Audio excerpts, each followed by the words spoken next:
भारी उतार चढ़ाव भरे कारोबार के बाद भारतीय शेयर बाजार बुधवार 25 फरवरी को लगभग सपाट बंद हुए। सेंसेक्स और निफ्टी दोनों ने कारोबार की शुरुआत तेज उछाल के साथ की। सेंसेक्स एक समय 700 अंकों तक उछल गया था। हालांकि दोपहर बाद बाजार में तेज मुनाफा वसूली देखने को मिली, जिसके चलते बाजार ने अपनी बढ़त खो दी। कारोबार के अंत में सेंसेक्स 50.15 अंक या 0.06% बढ़कर 82,276.07 पर बंद हुआ। वहीं निफ्टी 57.85 अंक या 0.23% बढ़कर 25,482.50 पर था। हालांकि ब्रॉडर मार्केट की स्थिति इससे अच्छी रही। निफ्टी मिड कैप इंडेक्स 0.5% और स्मॉल कैप इंडेक्स 1% की बढ़त के साथ बंद हुए। सेक्टोरल इंडेक्स का प्रदर्शन मिला जुला रहा। Auto, health care, IT, metal, pharma index करीब 1 से 2% तक की बढ़त के साथ बंद हुए। वहीं दूसरी टेलीकॉम इंडेक्स में 1% की गिरावट आई। एफएमसीजी, पीएसयू बैंक इंडेक्स भी 0.4% तक लुढ़क गए। बीएसई में लिस्टेड कंपनियों का कुल मार्केट कैपिटलाइजेशन आज बढ़कर 467.32 लाख करोड़ रुपए पर आ गया, जो उसके पिछले कारोबारी दिन 465.64 लाख करोड़ रुपए रहा था। इस तरह बीएसई में लिस्टेड कंपनियों का मार्केट कैप आज करीब 1.68 लाख करोड़ रुपए बढ़ा है। या दूसरे शब्दों में कहें तो निवेशकों की संपत्ति में करीब 1.68 लाख करोड़ रुपए का इजाफा हुआ है। बीएसई सेंसेक्स के 30 में से 19 शेयर आज हरे निशान में यानी बढ़त के साथ बंद हुए। इसमें एचसीएल टेक के शेयरों में 2.80% की सबसे अधिक तेजी रही। इसके बाद टाटा स्टील, टीसीएस, इंडिगो और सन फार्मा के शेयर 1.84% से लेकर 2.63% तक की बढ़त के साथ बंद हुए। वहीं सेंसेक्स के बाकी 11 शेयर लाल निशान में बंद हुए। इसमें भी रिलायंस इंडस्ट्रीज का शेयर 2.23% की गिरावट के साथ टॉप लूजर्स रहा।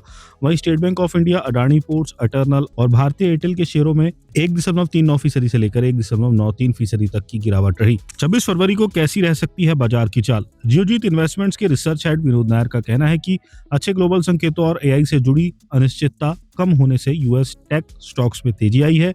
इसके चलते भारतीय मार्केट गैप अप के साथ खुले। इसके अलावा बैंक ऑफ जापान से मिले नरम संकेतों ने रीजनल सेंटीमेंट को सपोर्ट किया।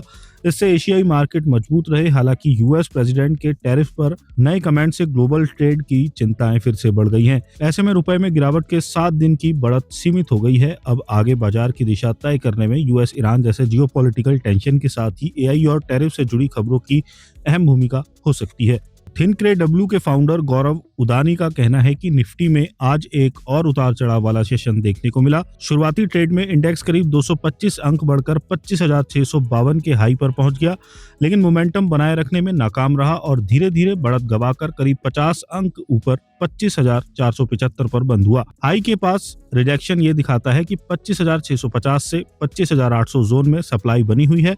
निफ्टी के लिए तत्काल सपोर्ट 25,400 से 25,350 पर है, जबकि रेजिस्टेंस 25,800 से 25,850 पर बना हुआ है। टेक्निकल निफ्टी एक साइडवेज रेंज में बना हुआ है, जिसमें ना तो बुल्स और ना ही बियर साफ कंट्रोल बना पा रहे हैं। मौजूदा रेजिस्टेंस से आगे एक बड़ा मूव या सपोर्ट से नीचे ब्रेकडाउन शायद अगला ट्रेंड तय करेगा। ऐसे में जब तक कोई ब्रेकआउट नहीं होता, ट्रेडर्स को रेंज बाउंड वॉलेटिलिटी की उम्मीद करनी चाहिए और तेज इंटरडे मूव्स का पीछा करने से बचना चाहिए। मार्केट एक्सपर्ट्स का ये भी मानना है कि निफ्टी का 25,670 से ऊपर ना जा पाना मार्केट में उछाल पर बिकवाली का एक कारण हो सकता है। जियोजीत इन्वेस्टमेंट लिमिटेड के चीफ मार्केट स्ट्रेटेजिस्ट आनंद जेम्स का कहना है कि निफ्टी को मजबूती पक्की करने के लिए 25,670 से ऊपर लगातार ट्रेड करना होगा। ऐसा होने पर इसका पहला टारगेट 25,900 होगा, लेकिन 25,530 से ऊपर ना टिक पाने पर रफ्तार में कमी आ सकती है। कोटक सिक्योरिटीज के equity research head Shrikant Chauhan का मानना है कि इंटरडे मार्केट का टेक्सचर कमजोर रहा, लेकिन नई बिकवाली तभी मुमकिन है जब निफ्टी 200 डे सिंपल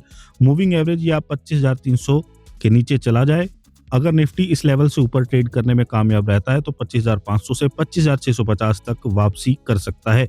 इसके उलट अगर ये 25,300 से नीचे गिरता है तो इसमें 25,150 से 25,050 तक की गिरावट आ सकती है। अभी मार्केट का टेक्सचर वॉलेटाइल है। ऐसे में डे ट्रेडर्स के लिए लेवल बेस्ड ट्रेडिंग सबसे बेहतर स्ट्रेटेजी होगी।